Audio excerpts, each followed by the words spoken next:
നമസ്കാരം. ആരോഗ്യം ആനന്ദം പരിപാടിയിലേക്ക് സ്വാഗതം. പലതരം സന്ധിവാതവും അതിൻ്റെ ഭാഗമായുണ്ടാകുന്ന മറ്റ് വിഷമാവസ്ഥകളും. എന്താണ് സയാറ്റിക്ക? നട്ടെല്ലിലെ നീർക്കെട്ട് എങ്ങനെ ഭേദമാക്കാം? സന്ധിവാതം നിങ്ങളെ കഷ്ടപ്പെടുത്തുന്നുണ്ടോ? ആർത്രൈറ്റിസ് അതൊരു അസുഖമാണോ?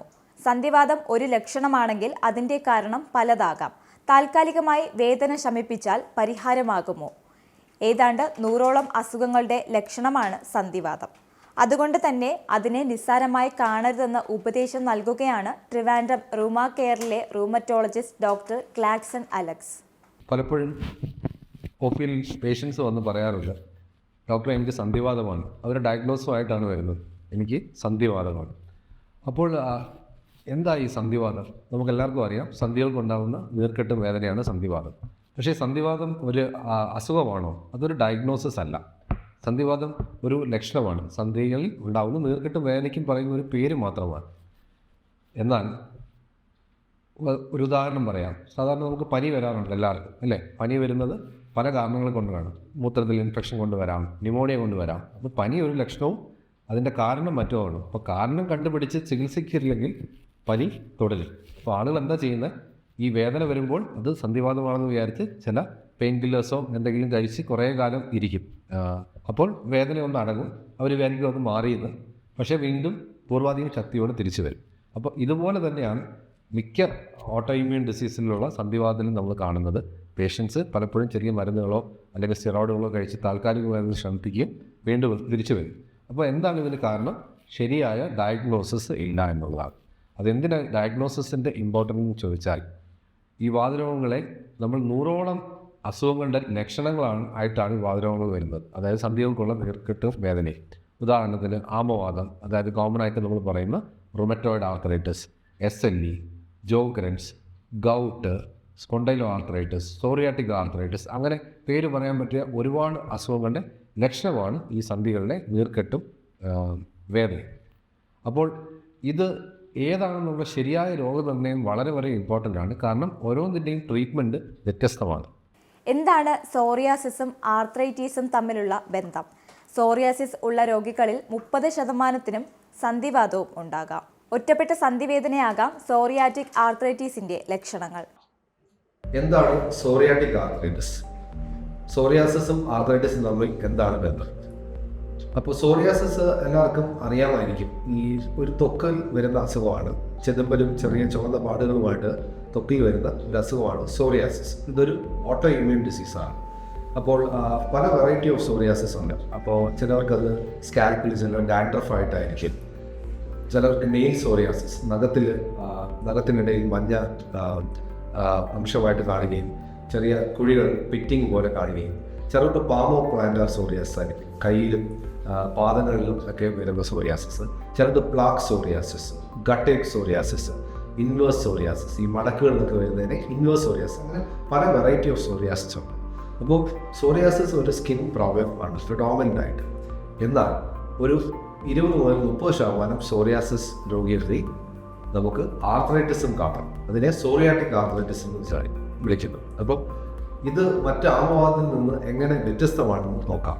സോറിയാറ്റിക് ആർത്രൈറ്റിസ് അധികമായി ഈ ഒളിഗോ ആർത്രൈറ്റിസ് ആണ്. 4 അതിൽ താഴെയുള്ള ജോയിൻസുകളാണ് ആദ്യം തുടക്കഭാഗങ്ങൾ കണ്ടുപിടിക്കുന്നത്. പക്ഷേ എല്ലാ ജോയിൻസിനെ അഫക്റ്റ് ചെയ്യാമെങ്കിലും ചിലപ്പോൾ അത് ഒളിഗോ ആർത്രൈറ്റിസ് ആയിട്ടായിരിക്കും പ്രസിദ്ധി ചെയ്യുന്നത്.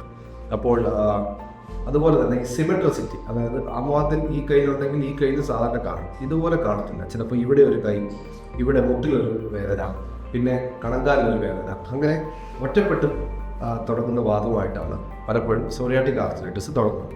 എന്നാൽ സിമെട്രിക്കലായിട്ടും വരാം, ആമവാദം പോലെ വരാം. പക്ഷെ അധികമായി കണ്ടുവരുന്ന മറ്റു വെറൈറ്റിയാണ്.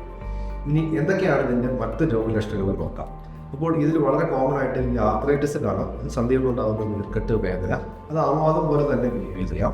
അതല്ലാതെ എൻഡിസൈറ്റിസ്, അതായത് ഈ ഉപ്പൂറ്റിയിലൊക്കെ ഉണ്ടാകുന്ന വേദന, ഈ മസിൽ വന്ന് നമ്മുടെ ബോണിൽ കയറുന്ന ഭാഗത്തെയാണ് എൻഡിസിസ് എന്ന് പറയും.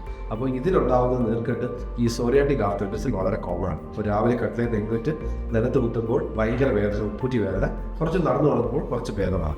അതുപോലെ തന്നെ ഈ ടെന്നീസ് എൽബോ, ഗോൾഫേഴ്സ് എൽബോ, അങ്ങനെ എൻഡിസിസിലുള്ള നീർക്കെട്ട് സോറിയാറ്റിക് ആർത്രൈറ്റിസിൻ്റെ ഒരു പ്രധാനമായ ലക്ഷണമാണ്.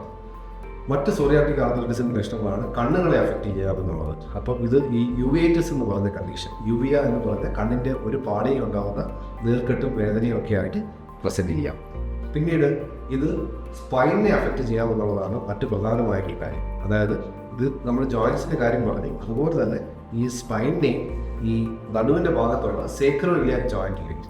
അപ്പോൾ ഇത് പലപ്പോഴും നടുവേദനയായിട്ടും തുടങ്ങാം. അതായത് ഈ നടുവേദന മറ്റു നടുവേദനയിൽ നിന്ന് എങ്ങനെ വ്യത്യസ്തമാണെന്ന് ചോദിച്ചാൽ, ഈ നടുവേദന എപ്പോഴും രാവിലെ ഭയങ്കര കൂടുതലായിരിക്കും. കട്ടിലിൽ എഴുന്നേൽക്കുമ്പോൾ നടുവേദന ഉണ്ടാകുകയും അതിന് സ്റ്റിഫ്നെസ് ഉണ്ടാകുകയും ചെയ്യും. അതായത് ഏർലി മോർണിംഗ് സ്റ്റിഫ്നെസ് എന്ന് പറയും.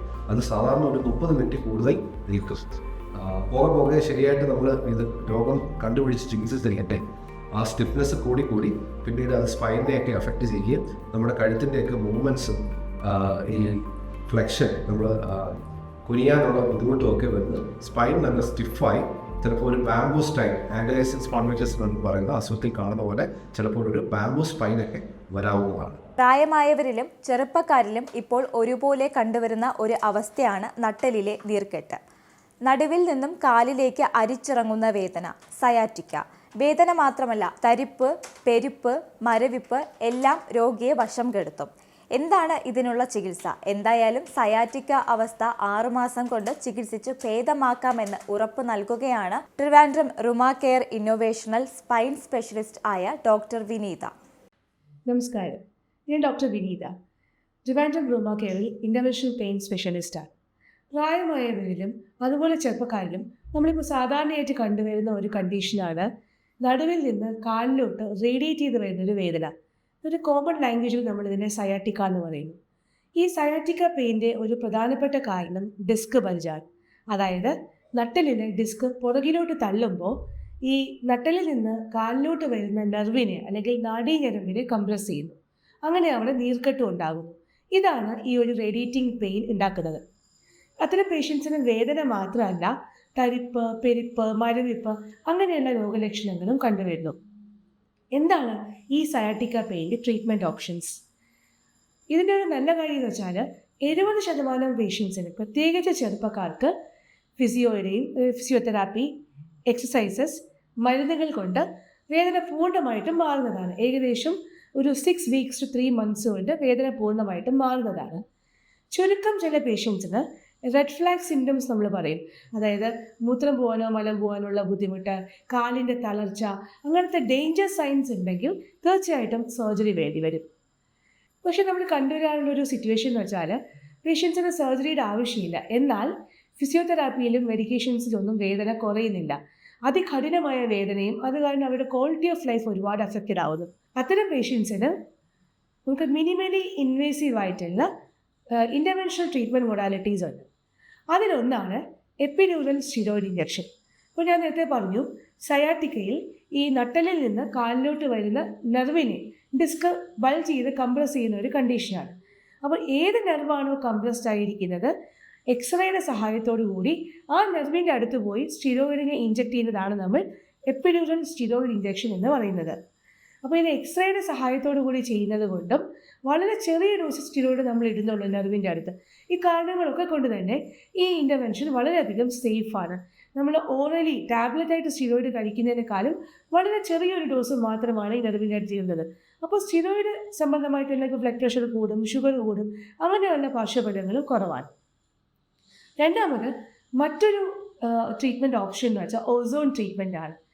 ഈ ഓസോൺ ഡിസ്കിനകത്തേക്ക് ഇഞ്ചക്ട് ചെയ്യുമ്പോൾ ഈ ബൾജ് ചെയ്തിരിക്കുന്ന ഡിസ്ക് ചുരുങ്ങാൻ സഹായിക്കുന്നു. അപ്പോൾ ഡിസ്ക് ബൾജും അത് കാരണം ഈ സയാറ്റിക്ക പെയിനുമുള്ള പേഷ്യൻസിന് 1 ആഴ്ചയൊക്കെ വെയിറ്റ് ചെയ്തിട്ടും വേദന കുറഞ്ഞില്ല, ഫിസിയോതെറാപ്പിയും മെഡിക്കേഷൻസും ഒക്കെ ആയിട്ട് വേദന കുറഞ്ഞില്ല എന്നുണ്ടെങ്കിൽ, റെഡ് ഫ്ലാഗ് സിംറ്റംസ് ഒന്നുമില്ല, സർജറിയുടെ ആവശ്യമില്ല, അത്തരം സിറ്റുവേഷൻസിൽ ഈ മിനിമലി ഇൻവേസീവ് ആയിട്ടുള്ള പെയിൻ ഇൻ്റർവെൻഷൻസും കൂടി നമുക്ക് കൺസിഡർ ചെയ്യാവുന്നതാണ്. ഇനി നമുക്ക് മറ്റൊരു വിഷയത്തിലേക്ക് കടക്കാം. റോഡപകടങ്ങൾ തുടർക്കഥയാണ് കേരളത്തിൽ. അപകടമുണ്ടായാൽ പരിക്കേറ്റയാളെ കൈകാര്യം ചെയ്യേണ്ടതെങ്ങനെ? അപകട സ്ഥലത്ത് വെച്ച് എന്തൊക്കെയാണ് ചെയ്യാൻ പാടില്ലാത്തത്? രോഗിയെ എങ്ങനെ എത്രയും വേഗം ആശുപത്രിയിൽ എത്തിക്കാം? എമർജൻസി ഫിസിഷ്യൻ ആയ ഡോക്ടർ സന്ദീപ് കൃഷ്ണ വിവരിക്കും എന്താണ് ചെയ്യേണ്ടതെന്ന്. നമസ്കാരം, ഞാൻ ഡോക്ടർ സന്ദീപ് കൃഷ്ണ. ഞാൻ SUT പട്ടം ഹോസ്പിറ്റലിലെ എമർജൻസി മെഡിസിൻ കൺസൾട്ടൻ്റാണ്. നമ്മളിപ്പോൾ സംസാരിക്കാൻ പോകുന്നത് റോഡ് ട്രാഫിക് ആക്സിഡൻറ്റിനെ പറ്റിയാണ്. നമ്മുടെ രാജ്യത്ത് ഏകദേശം 50 ഏറ്റവും കൂടുതൽ മരണം സംഭവിക്കുന്നത് RTA മൂലമാണ്, അല്ലെങ്കിൽ റോഡ് ട്രാഫിക് ആക്സിഡൻറ്റ്സ് മൂലമാണ്. അപ്പം മറ്റേത് അസുഖത്തെക്കാളും ആക്സിഡൻസാണ് ഏറ്റവും കൂടുതൽ മരണം ഉണ്ടാക്കുന്നത്. അപ്പം നമുക്ക് നല്ലൊരു പ്രീ ഹോസ്പിറ്റൽ കെയറും നല്ലൊരു ഫസ്റ്റ് എയ്ഡും കൊടുത്തു കഴിഞ്ഞാൽ ഈ മരണ നിരക്ക് നമുക്ക് കുറയ്ക്കാൻ കഴിയും. നമ്മളിപ്പോൾ സംസാരിക്കാൻ പോകുന്നത് ഒരു ആക്സിഡൻറ്റ് പറ്റിയ ഒരു വ്യക്തിയെ കണ്ടെത്തിയാൽ എങ്ങനെ നമുക്ക് ഫസ്റ്റ് എയ്ഡ് കൊടുക്കാമെന്നതാണ് ഞാനിപ്പോൾ പറയാൻ പോകുന്നത്. ആദ്യം തന്നെ നമ്മൾ ഒരു ആക്സിഡൻറ്റ് പറ്റിയ ഒരു വ്യക്തിയെ നമ്മളിപ്പോൾ റോഡിലോ എന്തെങ്കിലും കാണുകയാണെങ്കിൽ ഫസ്റ്റ് നമ്മൾ ശ്രദ്ധിക്കേണ്ട സീന് സേഫാണോ നോക്കുക. നമ്മൾ ഒരു റോഡിലെ നടുക്ക് ഒരാൾ ആക്സിഡൻ്റായി കിടക്കുകയാണെങ്കിൽ തന്നെ നമ്മൾ വേറൊരു വണ്ടിയൊന്നും വരുന്നില്ല എന്ന് ഉറപ്പ് വരുത്തുക, ആളടുത്ത് അപ്രോച്ച് ചെയ്യുക. നെക്സ്റ്റ് നമ്മൾ ആളെ ഒരു സേഫായിട്ടുള്ളൊരു സ്ഥലത്തോട്ട് നമ്മൾ നീക്കി കിടത്തുക. അതെങ്ങനെ ചെയ്യുന്നത് വെച്ചാൽ എപ്പോഴും ഒരിക്കലും നമ്മൾ ഈ ആക്സിഡൻറ്റ് പറ്റിയ വ്യക്തിയെ ഒരിക്കലും അലക്ഷ്യമായി വലിച്ചഴയ്ക്കാൻ ഒരിക്കലും ശ്രമിക്കരുത്. കാരണം നമ്മുടെ നട്ടെല്ലിന് യൂഷ്വലി ഈ നമ്മുടെ കഴുത്തിലെ നട്ടെല്ലിലൊക്കെ കൂടുതൽ എക്സ്പോസ്ഡ് ആയിട്ടുള്ള ഭാഗങ്ങളാണ്. അപ്പം നമ്മളങ്ങനെ വലിച്ചഴച്ച് കഴിഞ്ഞാൽ ചിലപ്പം ആ ഭാഗത്തിലെ സ്പൈനൽ കോഡിന് ഇഞ്ചുറി പറ്റാനും അവിടെ നിന്നുള്ള താഴെയുള്ള സെൻസേഷൻ പോകാനും കൈകാല് തളർച്ച സംഭവിക്കാനും അതുപോലെ ചില സമയത്ത് നമുക്ക് ശ്വാസം റെസ്പിറേറ്ററി അറസ്റ്റ് വരെ സംഭവിക്കാനുള്ള ചാൻസ് ഉണ്ട്. അതുകൊണ്ട് എപ്പോഴും നമ്മൾ കഴുത്തിനെ സപ്പോർട്ട് ചെയ്ത് മാത്രമേ ആളെ ഒരു സൈഡിലോട്ട് മാറ്റാൻ പാടുള്ളൂ. അപ്പം അത് കഴിഞ്ഞിട്ട് നമ്മൾ നെക്സ്റ്റ് ചെയ്യേണ്ടതെന്ന് വെച്ചാൽ ഒരു സേഫായിട്ടുള്ള സ്ഥലത്തോട്ട് കുറച്ച് മാറ്റി കിടത്തിയിട്ട് നെക്സ്റ്റ് ചെയ്യേണ്ടത് ആൾ റെസ്പോണ്ട് ചെയ്യുന്നുണ്ടോ എന്ന് നോക്കുക.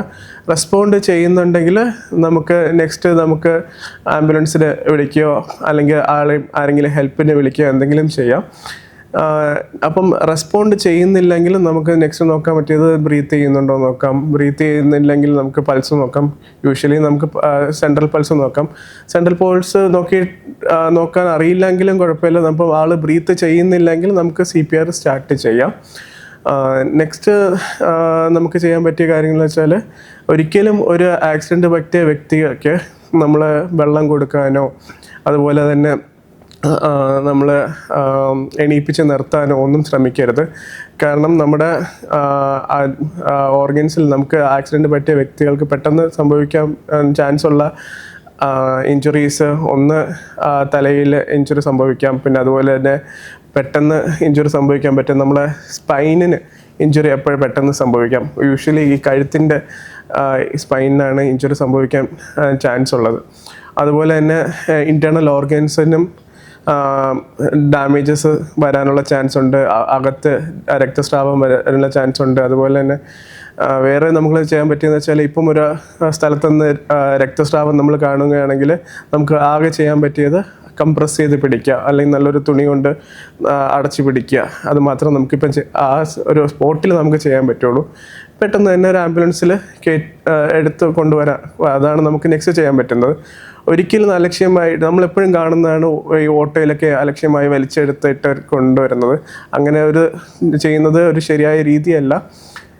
നമുക്ക് ഒരു ആക്സിഡൻറ്റ് പറ്റിയ വ്യക്തി നമ്മൾ കണ്ടു കഴിഞ്ഞാൽ ഒരു ആംബുലൻസ് വന്നു കഴിഞ്ഞാൽ എപ്പോഴും നമ്മൾ തറയിൽ കിടക്കുന്ന ആളാണെങ്കിൽ ഒരു 2-3 ആൾക്കാർ വെച്ചിട്ട് നമ്മൾ കഴുത്തിൻ്റെ എല്ലുകൂടെ പ്രൊട്ടക്റ്റ് ചെയ്യുന്ന രീതിയിൽ അനക്കം വരാത്ത രീതിയിൽ തിരിച്ച് ഇട്ട് നമ്മൾ ഒരു സ്ട്രെച്ചർ വെച്ച് അങ്ങനെയാണ് നമ്മളെപ്പോഴും ഷിഫ്റ്റ് ചെയ്യേണ്ടത്. പിന്നെ എനിക്ക് പറയാനുള്ളത് ഇത് കൊണ്ടുവരുമ്പോൾ എപ്പോഴും ഒരു ടെറിഷറി ഹോസ്പിറ്റലിൽ തന്നെ ഒരു ആക്സിഡൻറ്റ് പറ്റിയ വ്യക്തിയെ കൊണ്ടുവരാൻ ശ്രമിക്കുക.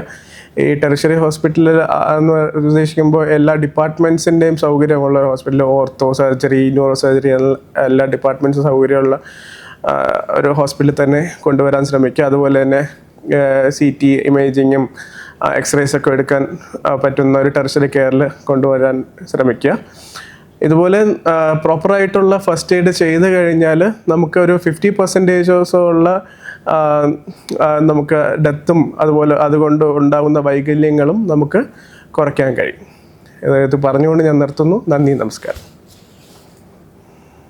ക്യാൻസർ രോഗികളെ സഹായിക്കുന്നതിനായി തിരുവനന്തപുരം SUT ആശുപത്രി സംഘടിപ്പിച്ച gift of curse A simple cut A powerful transformation എന്ന കേശദാന പരിപാടി വിജയകരമായി നടന്നു.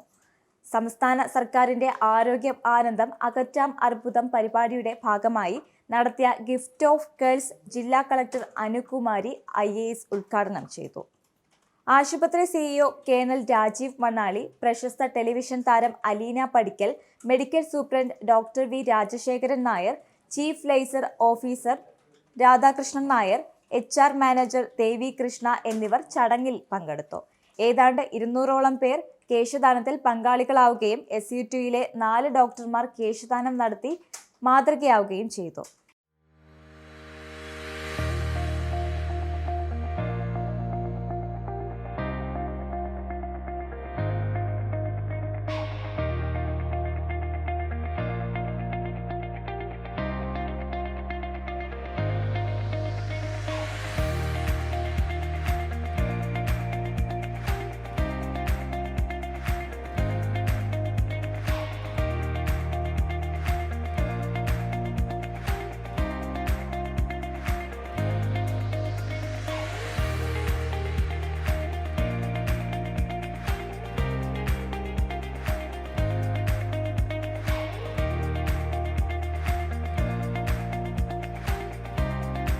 ആരോഗ്യം ആനന്ദത്തിന്റെ ഈ എപ്പിസോഡ് ഇവിടെ പൂർണ്ണമാകുന്നു.